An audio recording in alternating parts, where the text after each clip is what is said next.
welcome to Iggy Day. I'm Andrea Beaty, author of the Questioneers, and I am here today with the amazing and marvelous David Roberts. David! Hello. Hi. Hello, my name's David Roberts. I'm the illustrator of the Questionnaires books, all of them.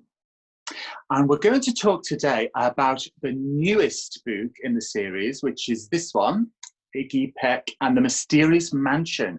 Now, what can I tell you about this book? Well, it starts with Iggy in the woods, and he's drawing trees that he thinks will make the best tree houses. That's a good thing to do, isn't it? And then he stumbles across a really mysterious mansion made up of different types of architecture, and it's quite spooky. And Iggy thinks it's haunted. And also there's a mysterious white cat that he keeps seeing around, which reminds him of his own cat.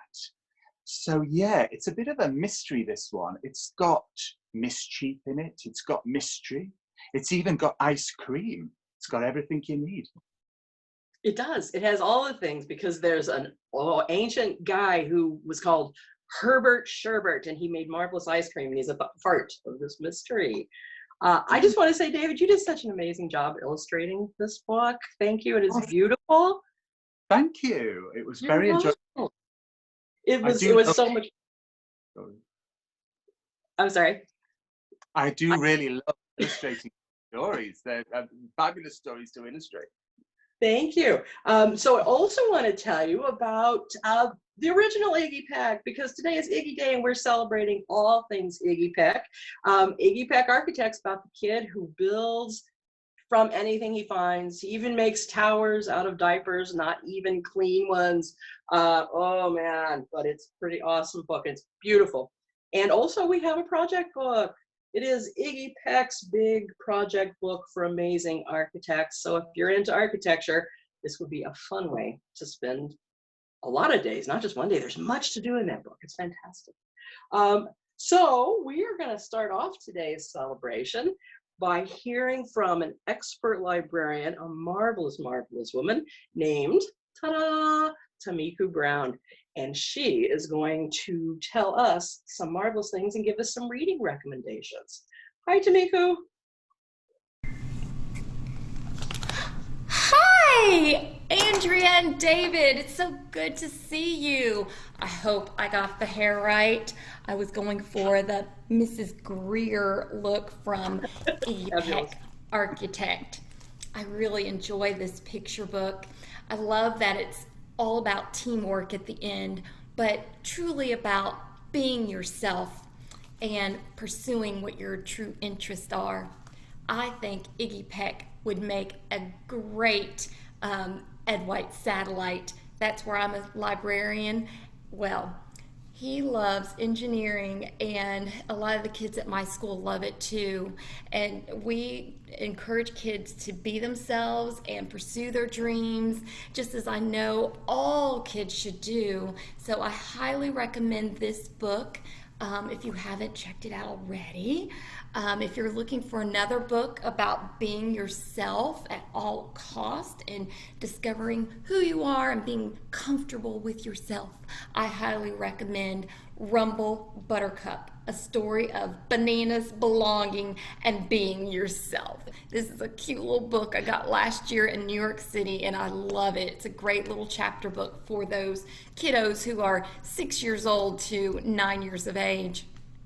So it looks like we're about to get another Questioneers chapter book. Right now we've got Rosie Revere with her chapter book for those kiddos who are 6 to 9 years old, and then we've got Ada Twist Scientist.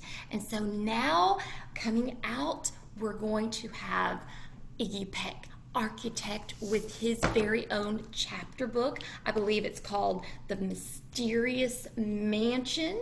And so I cannot wait to read this to my students and share it with my students. There's lots of great books in the mystery section. Lots of classics still there, like Encyclopedia Brown, Cam Jansen, and now there's Iggy Peck and the Mysterious Mansion. So I can't wait to see what this book now has to offer. Exciting! Back to you, Andrea and David.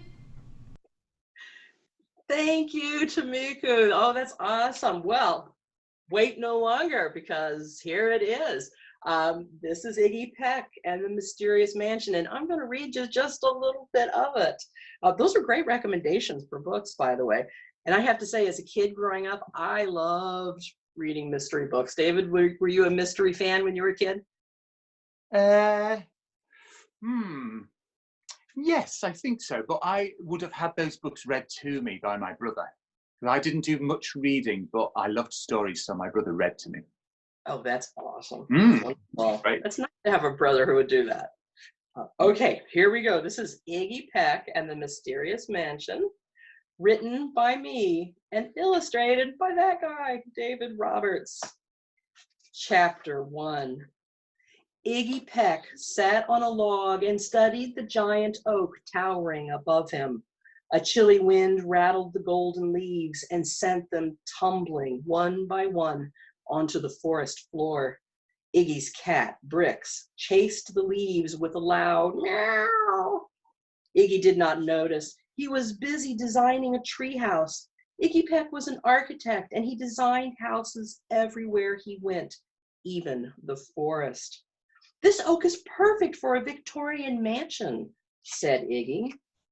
"Ooh, said Iggy, that elm needs a cottage, and that maple needs a bungalow or a castle." Iggy unclipped his paper and flipped it over. Before he could clip it down again, whoosh! The wind ripped the paper from his hand and sent it flying through the forest. "Hey!" cried Iggy. "Wow!" cried Brix. Iggy and Brix scrambled after the paper, which tumbled deeper and deeper into the dim woods. Whack! Iggy's sneaker hit a root and he tripped. The clipboard flew out of his hand as Iggy stumbled and tumbled head over heels, down, down, down the hill. "Whoa!" he yelled. Iggy slammed into something very hard beneath the leaves. He sat up and rubbed his shoulder. "Ouch," he said. Brix hissed. "What's wrong?" Iggy started. Suddenly, a gust of wind blew away the leaves and revealed what Iggy had hit. "Whoa," he said, staring into a pair of stone-cold eyes. Chapter 2. The eyes stared back at Iggy from the face of a white marble cat with the words happiness carved onto its base. It stood beside two other stone cats, one titled Whimsy and the other Wonder. Iggy touched the cool stone of the third cat. "They look like you, Brix," he said. Brix hissed and arched his back. Iggy laughed. Boom! Crash! "Oh, I'm sorry, I skipped. Oop, don't be scared," said Iggy. They can't hurt you." But Iggy stopped short. A glimpse of something white caught his eye. A few feet behind the cats, a slab of vine-colored marble jutted from the forest floor. He stepped closer. Iggy reached through the vines and his fingers touched cold marble. His hand trembled as he pulled back the vines, revealing a weathered marble slab with faint letters. Iggy gasped. "It's a gravestone," he whispered. Another gravestone stood to the left. Brix hissed again and bristled his fur. Iggy nodded. "It's spooky. Let's get home." Iggy looked around. It was much darker now. The wind was chillier and stronger. A storm was brewing. He had lost track of time. He always did that when he was thinking about architecture, which was all of the time. "Come on, Brix," he said. "We'd better." Suddenly, a flash of lightning lit up the forest. Bam! A crack of lightning hit the forest floor. Thunder split the air. Brix squirmed out of Iggy's arms and bolted through the trees. "Brix!" yelled Iggy, chasing after him. Boom! Crash! Meow! Bricks zigged and zagged through the trees, changing direction with each lightning flash and thunder crash. Meow! Come back, Iggy yelled. Iggy chased Bricks deeper and deeper into the woods. At last, Bricks dived into the end of a hollow log and hunkered down, trembling in the storm. Iggy caught up and knelt beside the log. It's okay, Bricks, he said. It's okay. Iggy reached into the log and pulled out the shivering cat. He clutched Bricks close and looked around. Where are we? He asked. Nothing looked familiar. Which way do we go? He wondered. Plop, plop, plop. Large raindrops splattered onto his face. In moments, it was pouring. Iggy stumbled through the darkening woods until at last he saw a gap in the trees. It's a path, he said. Iggy ran down the uneven path, which opened onto a wide, overgrown lawn. A brilliant flash of lightning revealed the outline of an enormous dark house. And suddenly, Iggy Peck knew exactly where he was. Uh-oh, he whispered and pulled Bricks a little closer. Iggy looked at the looming, shadowy building before him. He took a deep breath and stepped onto the lawn. Architects are brave, Iggy whispered. Architects are brave. At that moment, Iggy did not feel brave. Bricks growled. Architects and their cats are brave, Iggy whispered. A streak of lightning sliced across the sky. Iggy took a deep breath and ran toward the mysterious mansion. It's mysterious. It's mysterious. I love it. David, this illustration is so brilliant because it shows what a creepy old marvelous mansion it is. Kind of confused and eerie. Oh, I love it. I do love a mystery. So David, will you teach us something exciting? Yes, so I'd like to show you how to draw, Iggy, actually. So if you get a piece of paper and something to draw with, it can be a pencil or a pen or a crayon or even a paintbrush. And I'll show you now. It might seem complicated, but actually it's very easy if you just follow each step at a time. It's just lines and circles and curves. And then at the end, you should have a picture of Iggy Peck. So for this drawing, you need a piece of paper and something that you like to draw with. Now, I have chosen a brown pencil. I like to draw with a brown pencil. But you can draw with a pen, or you can draw with a paintbrush or a crayon, a felt tip. So, if you want to colour the drawing in at the end, then you'll need to get some colours ready. And I have got black, I've got yellow, I've got pink, green, and red. Okay, so the first thing I'd like you to do is in the middle of your paper, towards the top, you're going to draw, imagine you're drawing a circle, but you're not going to draw the whole circle. So think of it as like a great big letter C, like this. So come round like this. Now don't join the circle up, leave a gap. The reason we're going to do that is because we're going to draw a line at an angle there like that.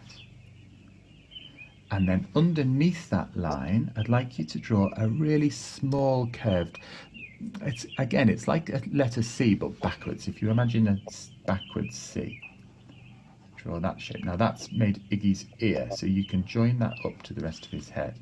So you've got this line, and this is going to be the pencil that Iggy keeps behind his ear. So draw another line underneath, and then you can fill the end in, and on this end you want to draw the lead of the pencil like that. Just put a little line across the end. Okay, so then in the ear, in his ear, if you draw an S shape to give the detail in his ear. Now we can start to put some features on him. Now one of my favourite things about Iggy is he's got this hair that is this huge swooping hair that comes right off the top of his head like this. It's very architectural, his hair. It's almost like a ski slope or the wing of an aeroplane or something. It's that sort of a shape. Now, going to put his eyes in. So I'm going to put one circle here on this side, and then another circle here. And for his nose, it's like the letter L, a capital L, but I just do it slightly leaning over like that. And then we can put his mouth in, and let's have him smiling. And then for his eyebrows, keep them quite high up on his head, like that. And let's have him looking in this direction.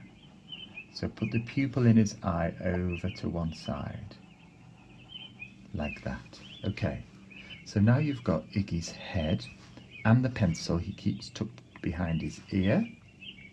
Now for his neck, I'd like you to draw two lines coming down. Make them quite wide apart, these lines, because what you've drawn is the neck of his jumper.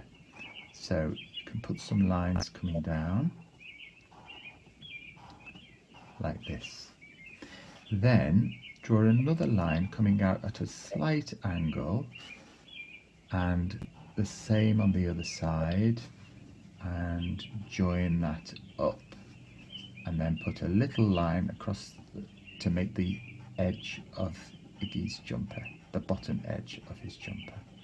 Okay, now we're going to have on this side, I'd like to have one hand in his pocket. He's got his hand in his pocket. So if you draw a curved shape coming from underneath his jumper, and then draw a nice curved shape coming round to join that, and then another one inside,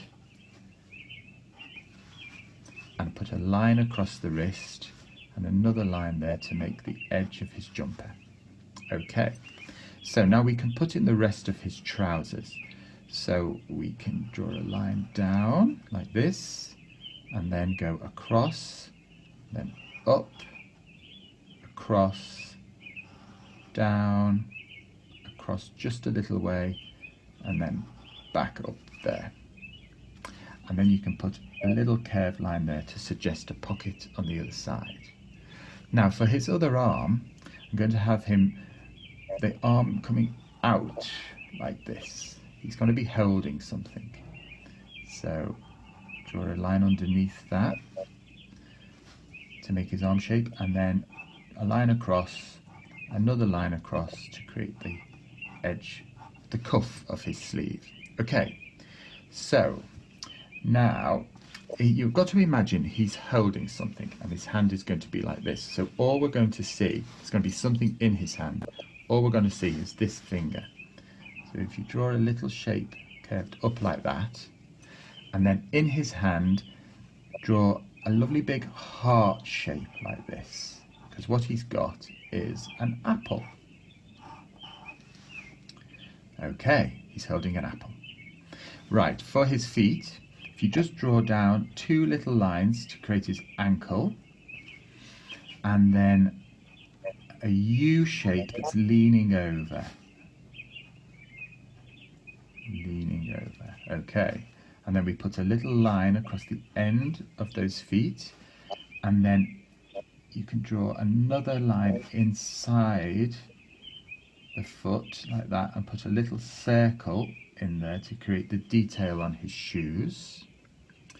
Now, I'm just going to put some shadow in so that he's standing on the floor. Now we can turn to our colours.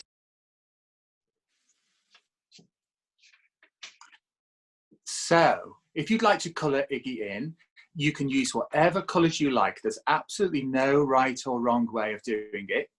I chose green for his sneakers and yellow for the pencil, but you can choose whatever you like, and any pattern on his jumper, and that's it.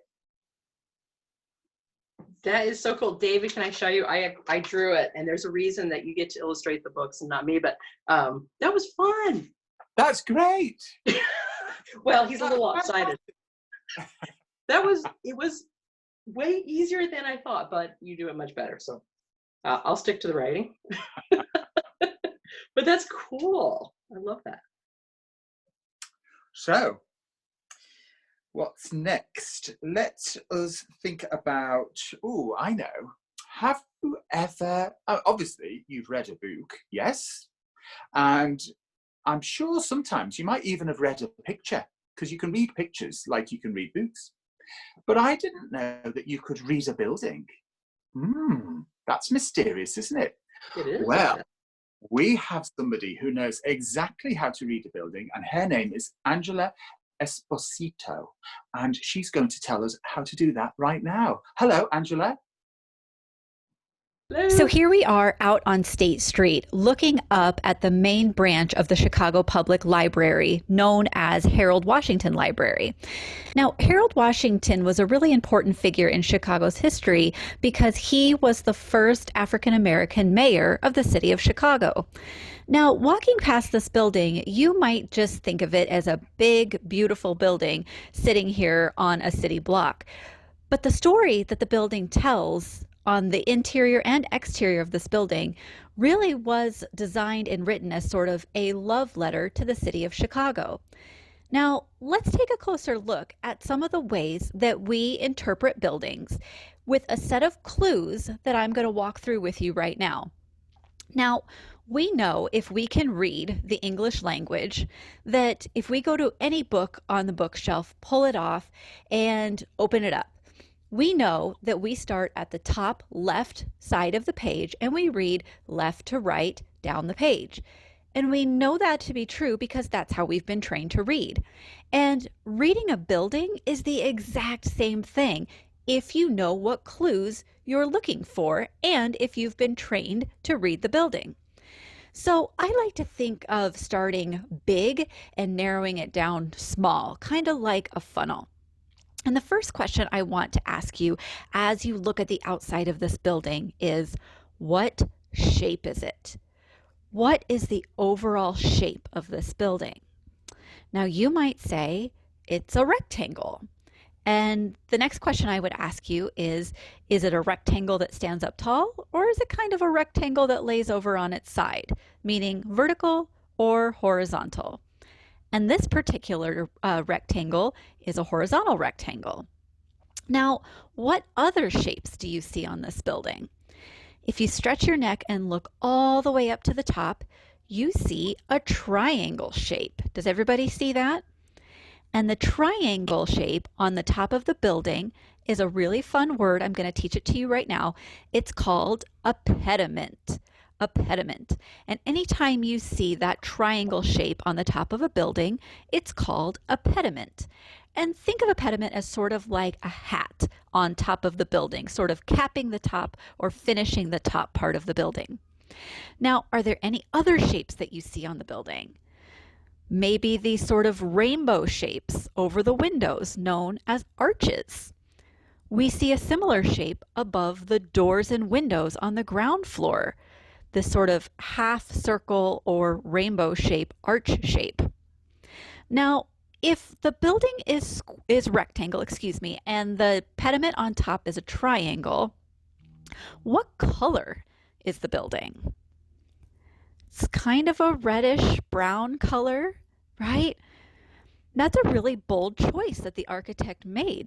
When you can make a building any color, to choose this sort of bold red or red brick color. Now, architecture is kind of a cool thing because unlike other types of museums, you actually get to touch the artwork when it comes to architecture. So if you could touch the outside of this building, what do you think it would feel like? Maybe rough or bumpy. Parts of it might be smooth. So we've established what shapes you see. We've talked about what colors you see.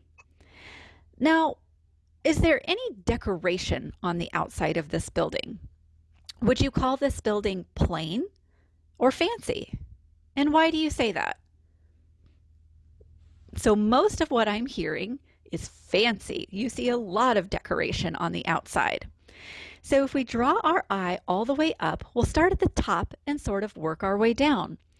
Now, we already talked about this triangle shape at the top of the building. Do you remember what that word was called? A pediment, exactly, a pediment.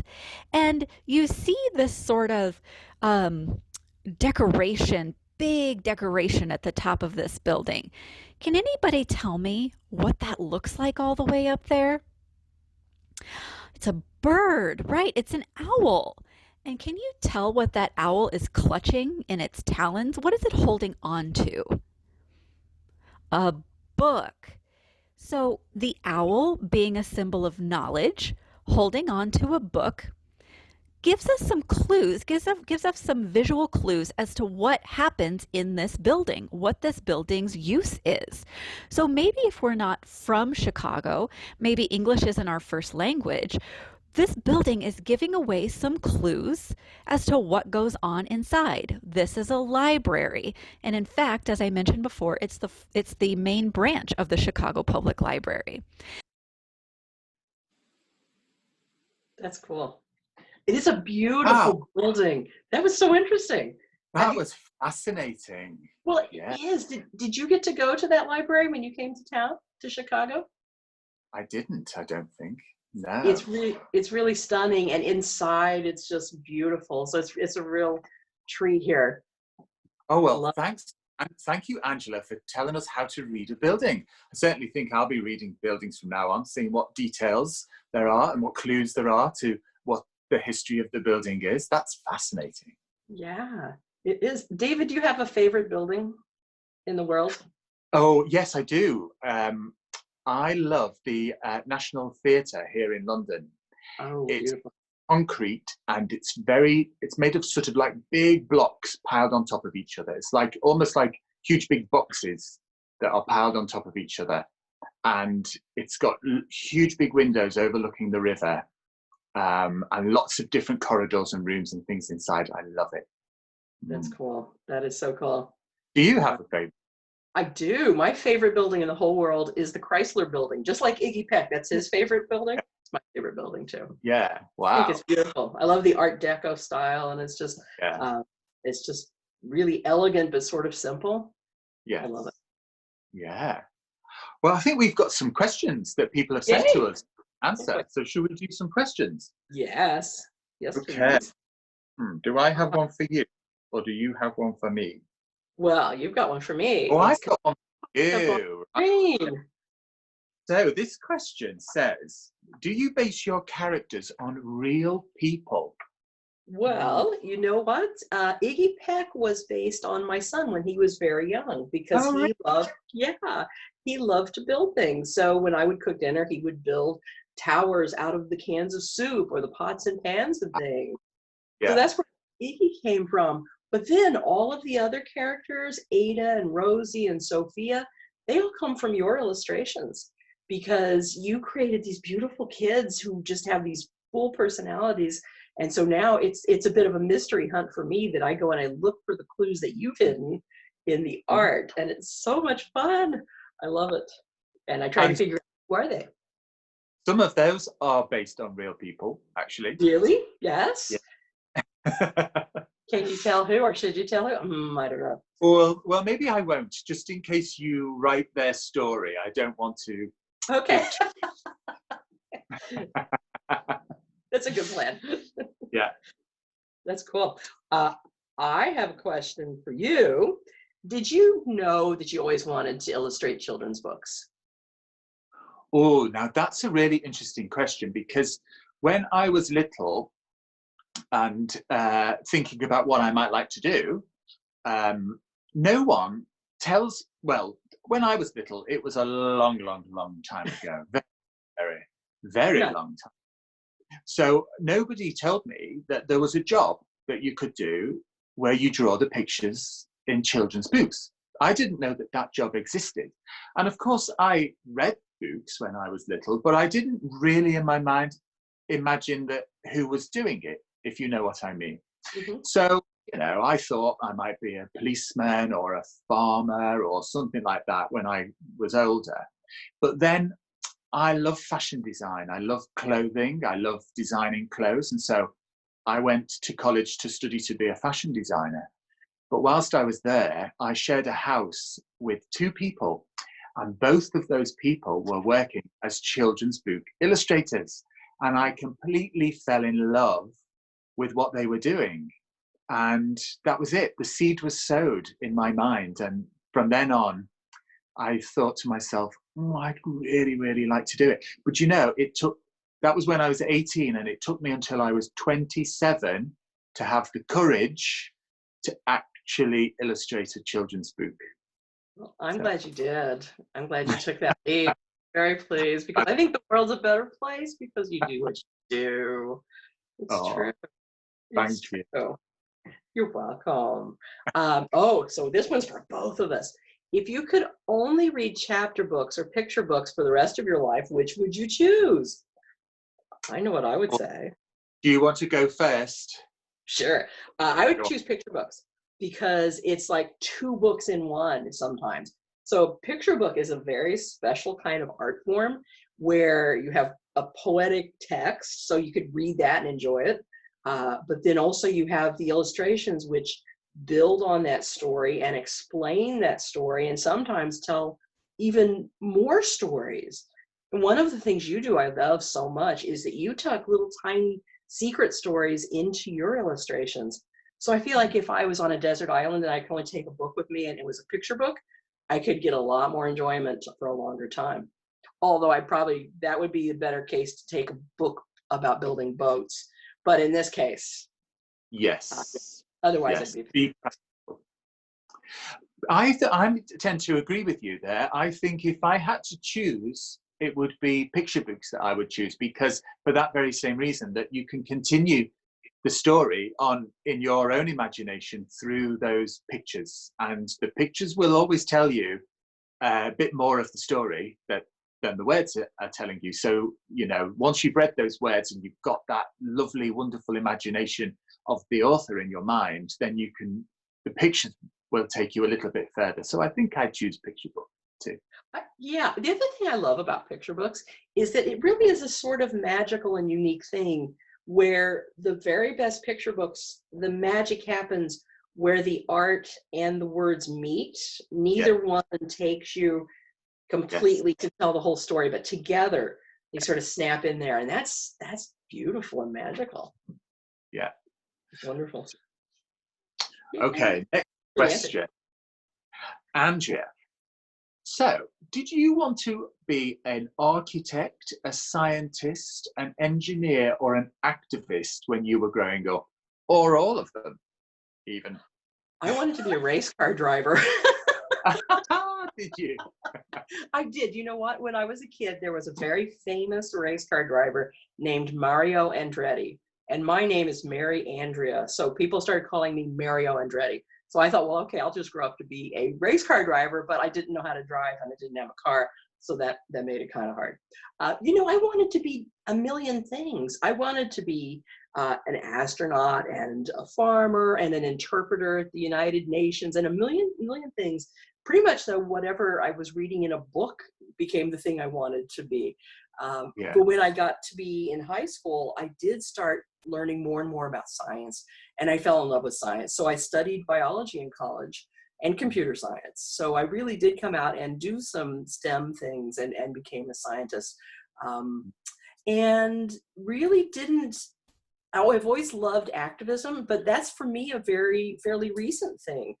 Realizing that every person can make a difference and that anyone can be an activist and step up. You just have to be a little bit brave, which is kind of what Sophia, I think, teaches us. But I really didn't know what I was going to be, and I did not plan to be a writer until I was about 30, which was sort of a surprising, like, oh, maybe I'll try that, and well, here we are. Yeah, I'm glad you did. Well, it worked out okay. So far, so good. Yeah. Oh, what's our next one? David, who is your favorite Questioneers character to draw? Oh, now, this is always a really mean question to ask. This is the equivalent of saying, choose your favorite cake. I mean, how could you choose a favorite cake? So I love all of the characters. I love Iggy for like his hair and his pencil behind his ear, and I love Rosie for reasons, and Ada and Sophia. I love them all, drawing them all equally. But I do have a character that I've drawn in our recent picture book that I really enjoyed drawing, and I'll show you who I mean. It is the clerk. Oh, And the reason I loved drawing the clerk is because she was a new character for a start, and I was able to just sort of invent what she would look like completely. And I loved designing what clothes she would wear, the bright necklace and bracelet and earrings that she wears. And I loved the hairstyle that I gave her. I loved drawing that. But I most of all loved drawing her little shoes and the fact that her little pinky toe pokes out the side of her shoe. I love that so much. I'll say that Clara the Clerk is my favorite role. Clara Clark for the win. I love it. You know, I have to laugh because your response about it's like picking your favorite cake. That's exactly the thing I tell kids when they say, which is your favorite character? And I'm like, it's like picking your favorite dessert. And sometimes you need pudding and sometimes you need cake. And so we're on the same wavelength. And now I need some cake. Do you have any? Yeah. No, not yet, but hopefully we'll. Hopefully we'll have some tomorrow. Oh, last question. Andrea and David, what's next for the Questionnaires? Ooh. Wow. Well, that's up to you, I think. Oh, that's up to me? Yeah. So the very next thing is this, of course, the Iggy Peck and the Mysterious Mansion. And so this comes out, oh, well, today it's Iggy Day. What am I thinking? So this, and then in the fall, we see the next adventure, which is Sophia Valdez and the Vanishing Vote, another chapter book. It's very cool. And then Sophia will have a project book coming down the road. And I think there will be more adventures. And I think that's all I could say about it. It's rather exciting, though. Yeah. This is something I wanted to tell people about, too. We're doing something called the Questioneers Challenge. And the idea is just this. It's sort of a spark for an adventure of imagination. So, you know, maybe one day you're hanging out and you don't have a lot to do and you want to think of something. You want to start exploring ideas. Well, a couple times a week, we've been posting special challenges and questions. And we're on social media, on Instagram and Twitter at Questioneers Challenge, hashtag Questioneers Challenge. And so they're fun. They're just something to do, no pressure, but just a place to sort of start exploring ideas and maybe do some experiments, maybe create some art or have an adventure. It's just a kind of a fun thing we thought might be a good thing to do right now when kids kind of, you know, hanging out and want to do something fun. Yeah, sounds great. Yeah, it is good. And also, we have so many activities over at Questioneairescom. All kinds of educator guides, but are fabulous for families too. So many families are working at home with kids now. And also, there's just a lot of activities for kids to do on their own. So check it out at Questioneairs.com. We have a lot of goodies out there. It's really fun. Looks great. It is. Wow. This is nice having an Iggy Day. It was, and it was so lovely to chat with you, and so lovely to see everybody else too. So thank you very much for joining us. Yes, happy Iggy Day. I think Iggy Day should be an international holiday every year, don't you? And every day. Every day could be Iggy Day. Yes, why not? I agree. And every day we should have cake. So I think there should be cake Every and day. Iggy Day. Yeah. We'll try and make it happen. Okay. That sounds fantastic. David, thank you for coming out to see me today and to see everybody and to say hi. It's been lovely. I've really enjoyed it. It has been lovely. So friends, have a happy day. Bye-bye. Bye.